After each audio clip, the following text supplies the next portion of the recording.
सरकार दिल्ली, अब विपक्ष विदेश।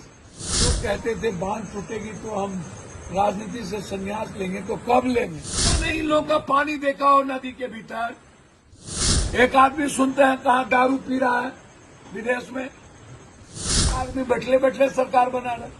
क्विंटल चावल और 1 क्विंटल गेहूं में कुसात राजनीति के दर्द भूल गए। जनता को जरूरत होता तो एक भी हेलीकॉप्टर क्यों नहीं? साल से इतना डर भारत सरकार को क्यों? मेरा देश और सियासत और राज्य के सत्ताओं, चुनाव में आपके पास 60 हेलीकॉप्टर होते हैं, 50 हेलीकॉप्टर, 10 हेलीकॉप्टर होते हैं। जब जनता को जरूरत होता तो एक भी हेलीकॉप्टर क्यों नहीं? तब हेलीकॉप्टर गायब कहाँ हो जाते? दूसरा सवाल है कि जनता के पैसे पर किसका अधिकार? नेताओं का, सियासतदारों का, पदाधिकारियों का, अपराधी माफियाओं का, दलाल का या जनता का? ना तो 3 दिनों से लोग भूखे हैं, ना कोई कम्युनिटी किचन खुली। एसडीआरएफ, एनडीआरएफ के पास तेल नहीं होता है, कहता है कि तेल नहीं है, नहीं जा पाए। 1-9 गांव से आदमी लाने के लिए लगभग 500-300 रुपया ले रहे हैं।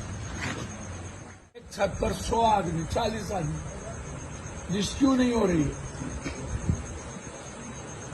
कोई डॉक्टर अभी तक नहीं गए, 4 लोग सड़क के काटने से मर गए। कई गांव विलीन है, पता नहीं क्या हुआ। पूरा जो लोग कहते थे बांध टूटेगी तो हम राजनीति से संन्यास लेंगे, तो कब लेंगे?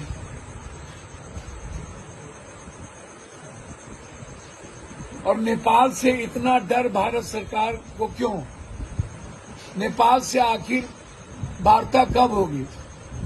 कब हाई डैम बनेगा?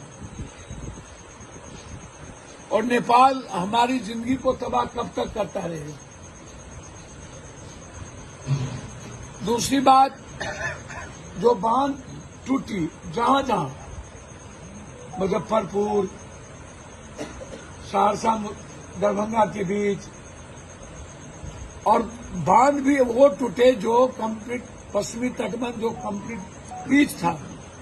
तो उस बांध को किसने, कौन कॉन्ट्रैक्टर बनाए थे?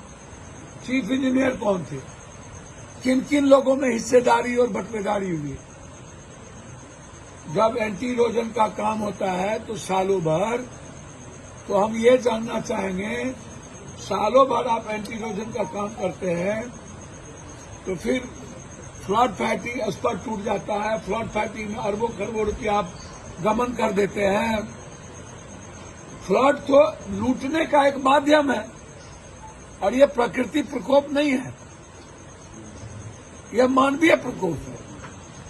मानव के द्वारा जो लूटा जा रहा है, नदियों के गाद नहीं निकाले जा रहे हैं, मात्र 40-30% काम होता है, 60-70% पैसे नेता, पदाधिकारियों और ठेकेदारों के, बड़े माफियाओं के घर चला जाता है।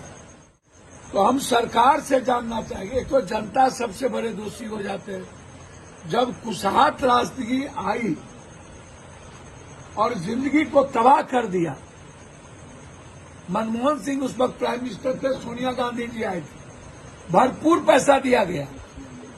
आज तक कुसात राजनीति के बाद रिहैबिलिटेशन नहीं हुआ। कुसात राजनीति के बाद आज तक लोगों को फसल क्षतिपूर्ति नहीं मिली, घर क्षतिपूर्ति नहीं मिली, जानवर क्षतिपूर्ति नहीं मिली। 2 क्विंटल चावल और 1 क्विंटल गेहूं में कुसात राजनीति के दर्द भूल गए। 2000 रुपये कुसा में इतनी भयावह मंजर था। सब कुछ समाप्त होने के बाद फिर सरकार वही 40 सालों से जिनकी सरकार है, जिन्होंने कोसी, सीमांचल, मिथिलांचल का इस्तेमाल सरकार बनाने में सबसे ज्यादा किया। कब तक जाति हिंदू मुसलमान के नाम पर आप कोसी सीमांचल के लोगों को जानवर से बदतर जिंदगी जीने पर मजबूर कीजिएगा? कब तक मेरे भीतर बाढ़ का डर होगा? कब तक हम खिचड़ी खाने पर मजबूर होंगे? कब तक हम भूखे रहेंगी मेरी माँ बाप? ना जानवर की फसल, बेचारा पूरा फसल खत्म हो गया। न तो सांप काटने वाली, न तो कोई राहत सामग्री, न जनरेटर की व्यवस्था। बाढ़ वक्त तो सरकार दिल्ली, अब विपक्ष विदेश, एक तो लंबा लंबा कब दे रहा, वो कभी आज तक किसी घटना में, किसी जगह जिंदगी में पानी में उतरा हो? बाप दादा ने इन लोगों का पानी देखा हो नदी के भीतर, वो भी कहता है कि हम सरकार एमएलए एमपी बनाएंगे। कभी दादा बाप ने पानी नहीं देखा, कभी आंसू नहीं पहुंचे बिहार की जनता की।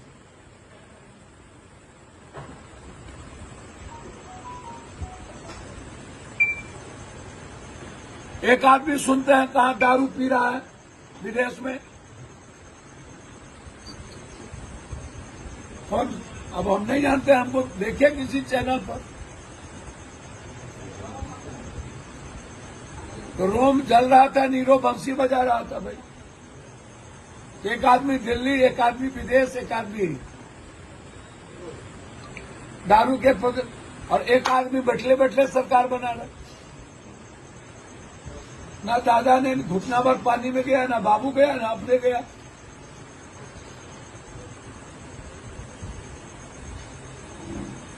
भैया अभी कम से कम 5 किचन खोल के आ रहे, लगभग 5 किचन खोलने के लिए 4 लाख रुपया अभी दे के आ रहे, और अभी 20,000 पैकेट, 20,000 पानी, और लगभग 5,000 से ऊपर पैकेट अभी 3 बजे रात में भेज रहा हूं।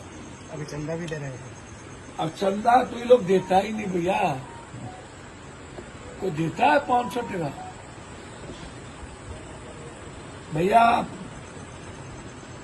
यहाँ पर आप एक भिखारी